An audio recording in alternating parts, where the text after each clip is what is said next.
চারি যুগে চারি ধর্ম জীবের কারণ। এই হতভাগ্য কলিযুগের ধর্ম হরি নাম সংকীর্তন।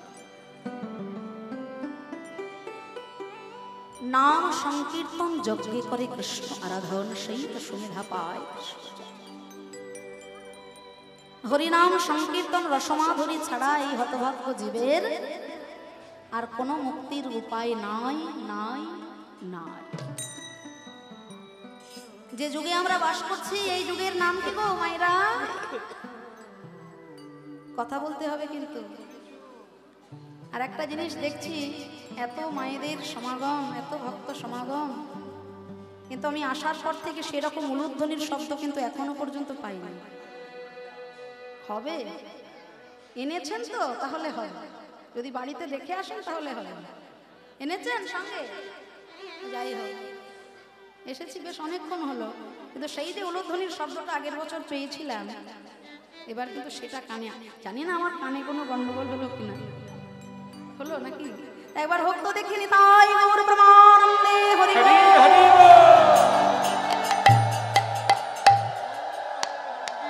বাহ বাহ বাহ, বলিহারি বলিহারি। এখনো আছে, ফুলটা আমারই ছিল। বাহ, খুব সুন্দর মায়েরা, ধন্য আপনারা। তা যে যুগে আমরা বাস করছি এই যুগের নাম কি? কলিযুগ। কলিযুগের পরমায়ু কত?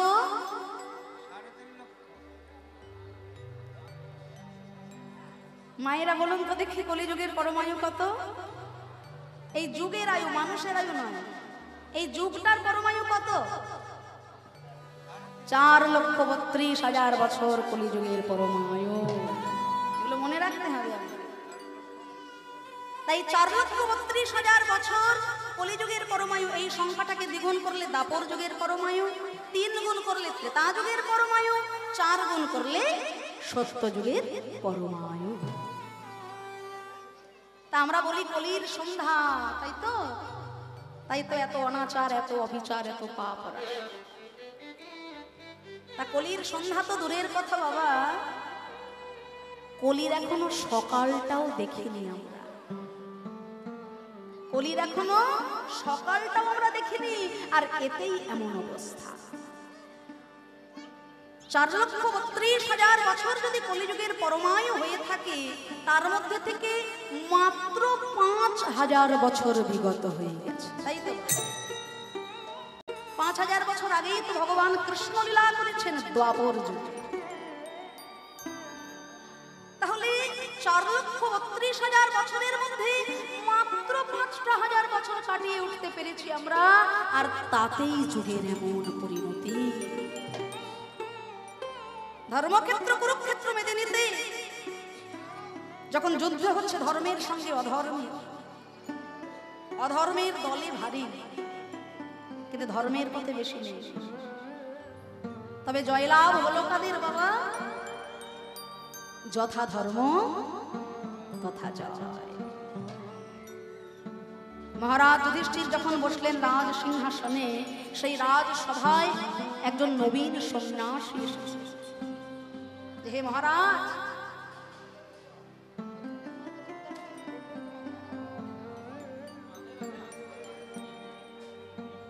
আজকে পথমধ্যে কিছু আশ্চর্য জিনিস আমি দেখলাম, যার কোনো সত্য আমি উদ্ঘাটন করতে পারছি না, যার কোনো কুল কিনারা আমি খুঁজে পাচ্ছি না। দয়া করে এর তাৎপর্য আপনি আমাকে ব্যাখ্যা করুন। কি দেখলাম জানেন? দেখলাম যে একজন রমণী একটা সরোবর থেকে কলসিতে করে জল তুলে দিচ্ছে,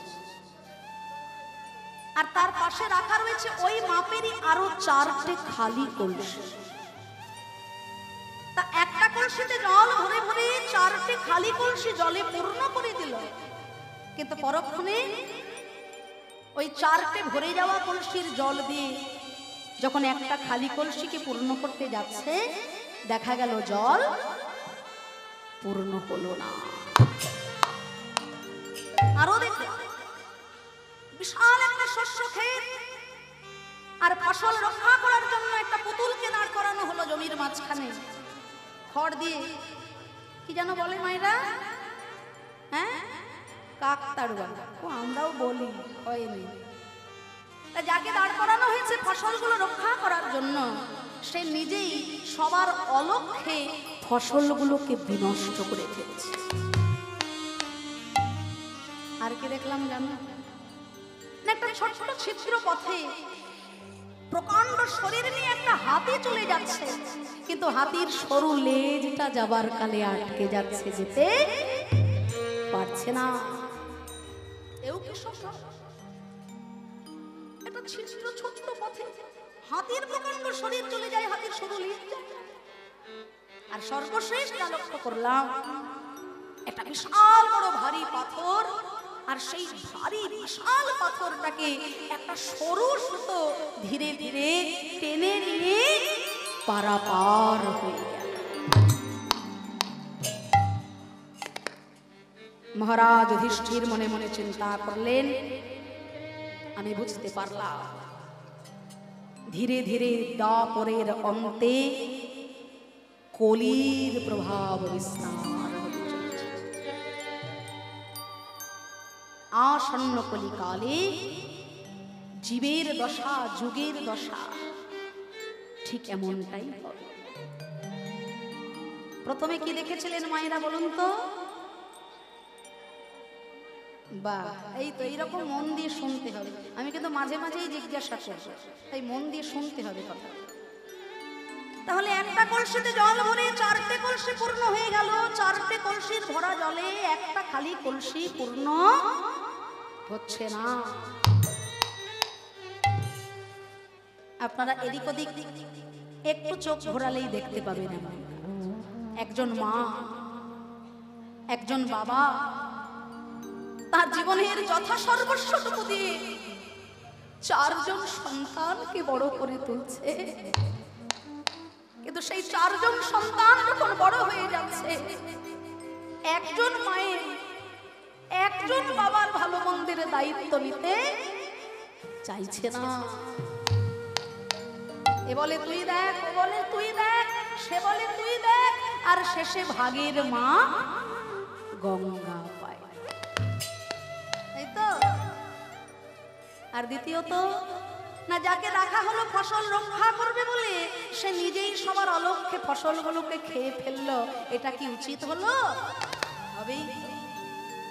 এই যে সমাজ ব্যবস্থা, এই সমাজকে রক্ষা করার জন্য যাকে আপনি দায়িত্বে দাঁড় করাবেন, যে রক্ষক সেই হবে ভক্ষক, কিচ্ছু করার নেই। এই সমাজ রক্ষা করবেন যিনি, যাকে আপনি রক্ষা করার দায়িত্বে রাখবেন, যে রক্ষক সেই নিজেই সব ভক্ষণ করে ফেলবে। আবার ভাববেন না যেন আমি কোনো পার্টির হয়ে ভাষণ দিতে এসেছি।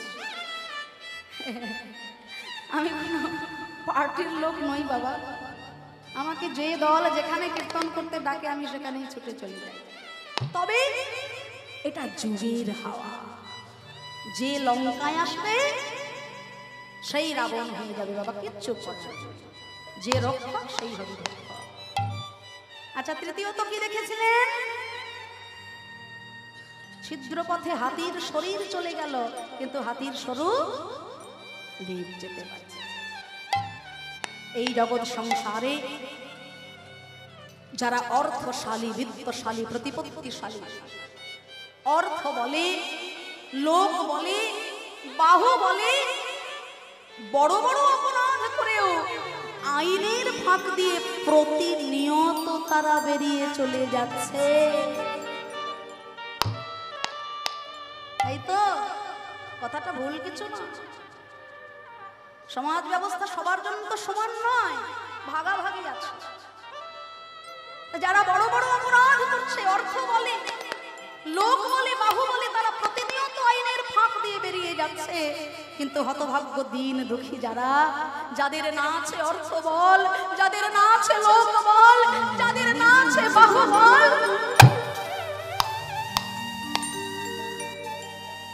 ছোট ছোট অপরাধ করেও প্রতিনিয়ত তারা আইনের চাকায় পিষে পিষে মরে যাচ্ছে। বলে না, তেলের শিশি ভাঙলো বলে কুকুর পরে রাগ করো।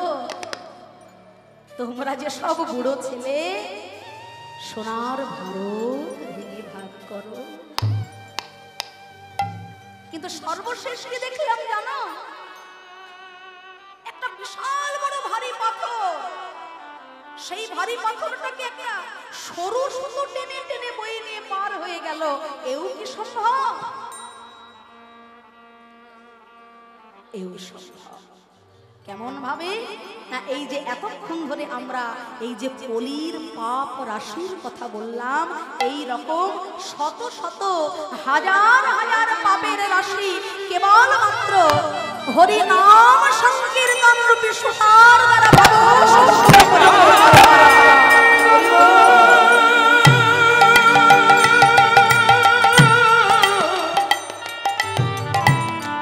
হরি হরি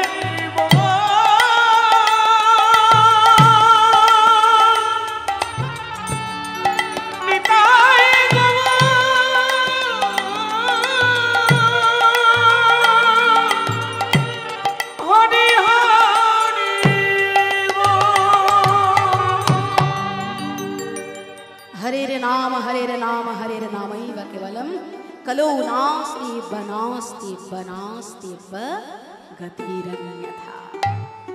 একমাত্র হরি নাম সংকীর্তনই হলো জীবের মুক্তির উপায়। তাই করতালি দিয়ে আমরা সবাই আজকে গাইব এই হরি নাম সংকীর্তন। হরে কৃষ্ণ কৃষ্ণ কৃষ্ণ হরে হরে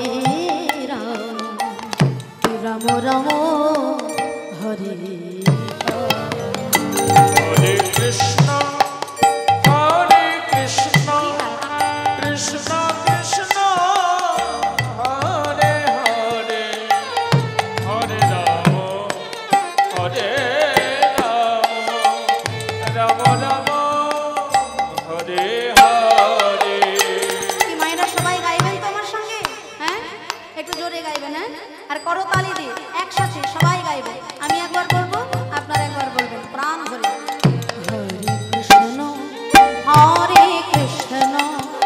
কৃষ্ণ কৃষ্ণ হরে হরে হরে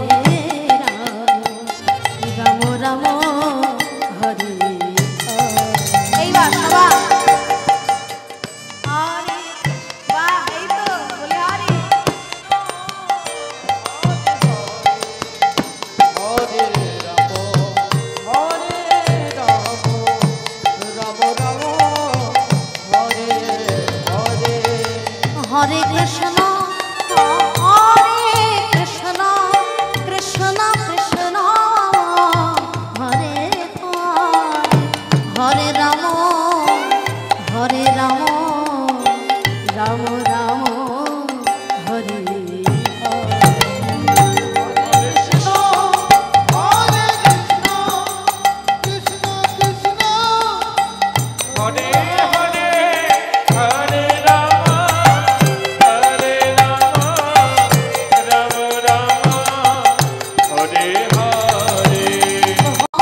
হাতে তারি দিয়া। হরি বল হরি বল। হরের নাম হরের নামৈব কেবলম কলৌ নাস্তিব্য নাস্তিব্য নাস্তিব্য গতিরন্যথা। একমাত্র হরি নাম সংকীর্তন হলো জীবের মুক্তির উপায়। তাই আসুন সবাই উপস্থিত হয়েছি আমরা আজ এই হরি নাম সংকীর্তন মহাযজ্ঞে। আনন্দে হব সবাই আত্মহারা। বিষয়বস্তু আপনারা সবাই জানেন, অপরাধ ভঞ্জন লীলা। আজকের বিষয়বস্তু চাঁপাল গোপাল উদ্ধার। আসুন চৈতন্য মহাপ্রভুকে লীলারসে ভাবিয়ে নেব। দেখব ভাবাবিষ্ট পদকর্তাজি কত সুন্দর কথা বলছেন। বৈষ্ণবের পদ ধরি তাহে মোর স্নান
বলছে বৈষ্ণবের পদধূলি তাহে মোর স্নান কেলি তর্পণ মোর বৈষ্ণবের নাম।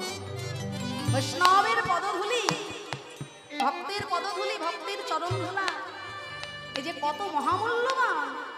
শ্রীমদ্ ভাগবতে তা বলছেন, ভক্ত পদধূলি আর ভক্ত পদজল, ভক্ত পদজল, ওগো ভক্ত ভক্ত শেষ এই তিন মহা, এই তিন মহাবল। কাশী ধামে একজন দরিদ্র ব্রাহ্মণ বাস করেন। মায়েরা খুব মন দিয়ে শোনো। বৈষ্ণবের চরণধূলি অঙ্গে মাখলে, বৈষ্ণবের চরণধূলি মস্তকে ধারণ করলে কি হয়? আমরা দূর দূরান্তর ছুটে যাই সাধুগুরু বৈষ্ণবের চরণধূলি অঙ্গে মাখার জন্য, মাথায় নেওয়ার জন্য। প্রকৃতপক্ষে বৈষ্ণবের চরণধূলি অঙ্গে নিলে, মস্তকে ধারণ করলে কি দশা হয়, কি হতে পারে একটু জেনে। যেহেতু আজকে অপরাধ ভঞ্জন লীলা, বৈষ্ণবের চরণে অপরাধ করলে কি হয় সেটাও জানবো, আর সত্যকারের বৈষ্ণব ভক্তের চরণধূলি মস্তকে ধারণ করলে সেটা কি হয় সেটাও জানবো। তা ব্রাহ্মণ শিব ঠাকুরের কাছে প্রার্থনা করছে, হে দয়াময়, আমার তো কোনো সন্তান নাই, দয়া করে একজন বিষ্ণু ভক্ত সন্তান তুমি আমায় দাও। শিব ঠাকুর সন্তুষ্ট হয়ে বললেন, শোনো বাবা, সন্তান আমি দিতে পারি, কিন্তু সে সন্তান আমি তোমাকে দেব মাত্র 5 বছর হবে তার পরমা। 5 বছর তার পরমা। বলে ঠিক আছে, তবু তো সন্তান নাই, এ কথা থেকে মুক্তি পাবো। সন্তান 5 বছর আয়ু হোক না, তবু তো আমি বাবা বলে ডাকার সুখটা পাবো। তা শিব ঠাকুরের করুণায় সন্তান হলো বাবা। দেখতে দেখতে যখন ছেলের 4 বছর পূর্ণ হয়ে গেছে, পিতা যখন পুত্র স্নেহে আত্মহারা, দুটো চোখের জলে বুক ভেসে যাচ্ছে। এত সুন্দর সোনার টুকরো ছেলেটাকে আমি বাবা হয়ে বিদায় দেব কেমন করে? তাই না? এই জগতে যত শোক আছে, যত দুঃখ আছে, সব থেকে বড় শোক হলো পুত্র শোক, তার উপরে কিছু না। তা কাশীধামে একজন সাধুর কাছে এসে বলছে, বাবা আমার এই সন্তান আর মাত্র 1টি বছর তার পরমায়ু, দয়া করে আপনি কোনো বিধান বলে দিতে পারেন? বলে, শোনো বাবা, জন্ম মৃত্যু বিবাহ এ তো কারোর হাতে নয়, তবু আমি তোমাকে বলি শোনো, এই পবিত্র কাশীধামে গঙ্গার তীরে এই ছোট্ট শিশুটিকে একটা কুঁড়ে ঘর করে দাও, এখানে থাক। আর এই পথ দিয়ে যত যত গুরু বৈষ্ণব সাধুগণ হেঁটে যাবেন, ওই ছোট্ট শিশুটি যেন তাদের দুটো চরণ ধরে সাষ্টাঙ্গে প্রণাম। যত সাধু যাবে, যত বৈষ্ণব যাবে, তাদের দুটো চরণ জড়িয়ে ধরে যেন প্রণাম করে, যদি তাদের কৃপায় কিছু হয় বলে বলতে পারে। 1টা বছর ধরে প্রণাম করে যাচ্ছে সাধু বৈষ্ণব। দিনে দিনে দিন ফুরিয়ে আসছে, পরমায়ু শেষ হয়ে আসছে, আর মাত্র 3টে দিন পরমায়ু। কদিন? 3। সেই পথে সপ্ত ঋষিগণ পরম বৈষ্ণব শিব ঠাকুরকে দর্শন করার জন্য ধেয়ে চলেছে। শিশু জানে না, শুনেছে সবাইকে প্রণাম করতে হয়, সপ্ত ঋষির চরণ দুটো জড়িয়ে ধরে প্রণাম করেছে। যেই না প্রণাম করেছে, সপ্ত ঋষি বলে উঠলেন, চিরঞ্জীবী ভব। সঙ্গে সঙ্গে ছেলেটির বাবা বলছে, হে ঋষিগণ, দয়া করে এই আশীর্বাদ ফিরিয়ে নিন। কেন না, আমার এই ছেলেটির মাত্র 3টে দিন পরমায়ু, আর আপনি আশীর্বাদ করলেন চিরঞ্জীবী ভব। এ তো সম্ভব নয়, যেটা অসম্ভব সেটা কি করে সম্ভব? বলে, সে কি? সাধু ঋষি মুনি এদের মুখের বাক্য তো কখনো বিফলে যায় না। আমি যখন বলে দিয়েছি চিরঞ্জীবী ভব, ছোট্ট শিশুটিকে আমাদের হাতে তুলে দাও, দেখি যদি কিছু করা যায়। শিশুটির হাত ধরে সপ্ত ঋষিগণ বলছে, শোন বাবা, তোকে নিয়ে আমরা যাব সৃষ্টিকর্তা ব্রহ্মাজির কাছে। সৃষ্টিকর্তা ব্রহ্মার কাছে আমরা যখন যাব, আমরা সপ্ত ঋষি আগে প্রণাম জানাবো, আমাদের পিছনে থাকবি তুই। আমরা যেভাবে প্রণাম জানাবো, তুইও ঠিক তেমনি ভাবে সাষ্টাঙ্গে প্রণাম করবি। যেই না সপ্ত ঋষি প্রণাম করেছে, ছোট্ট শিশুটাও পেছনে প্রণাম করেছে। সৃষ্টিকর্তা ব্রহ্মা বলে উঠলেন, চিরঞ্জীবী ভব। সপ্ত ঋষি রসিকতা করে বলছেন, হে সৃষ্টিকর্তা, গতকাল ফেসেছিলাম আমরা, আর আজকে ফেসে গেলেন আপনি। বলে, কি করে?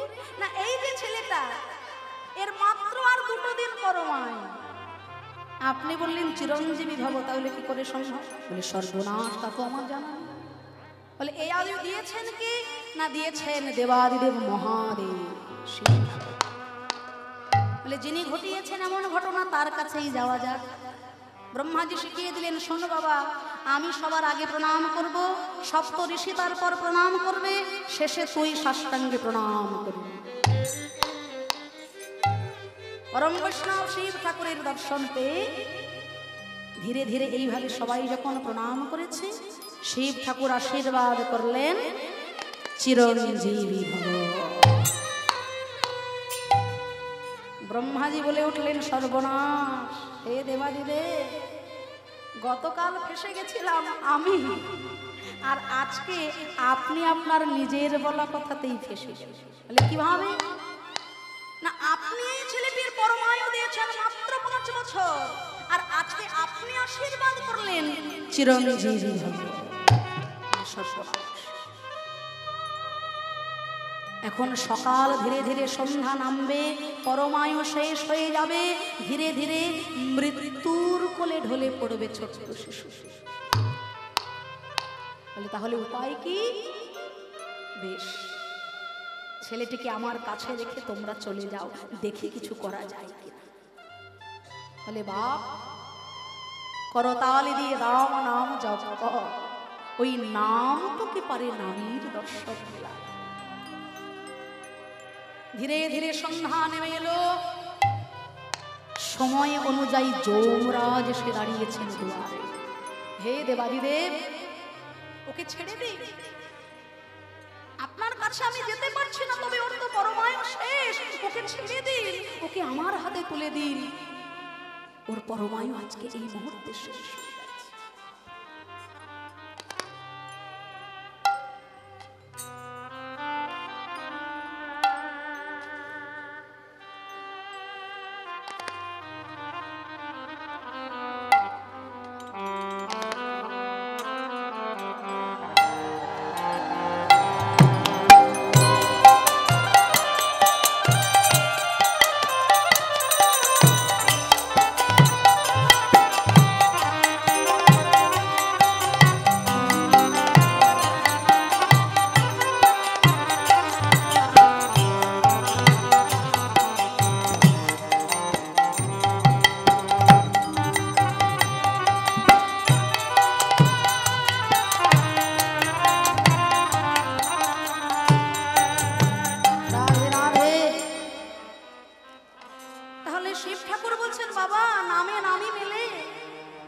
রাম নাম জপ করো।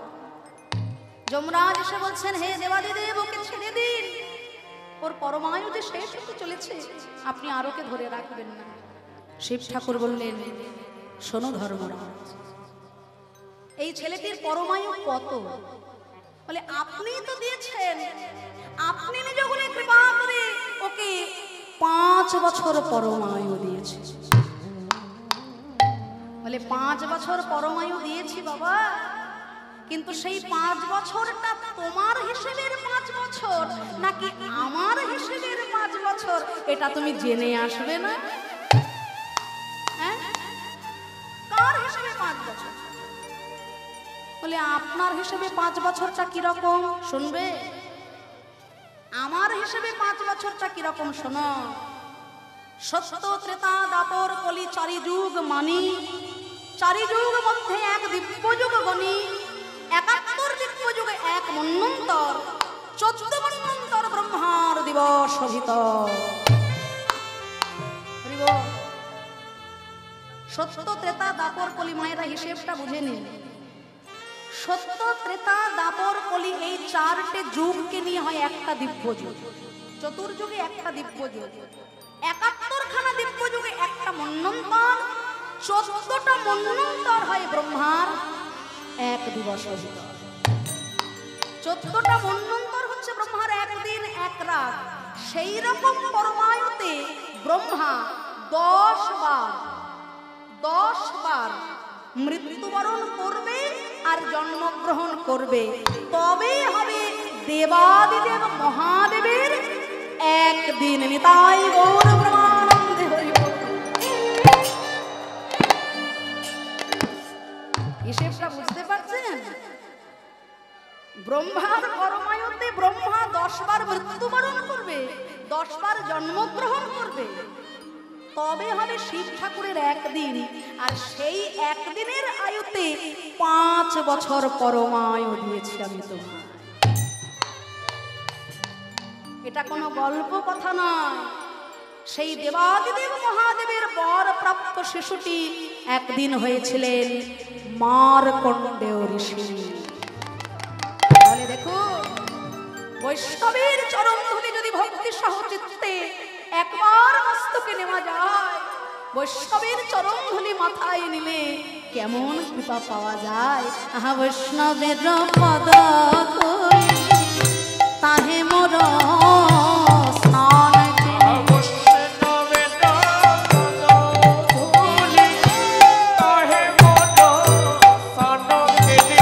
অবতর কোন বৈষ্ণবের নাম গো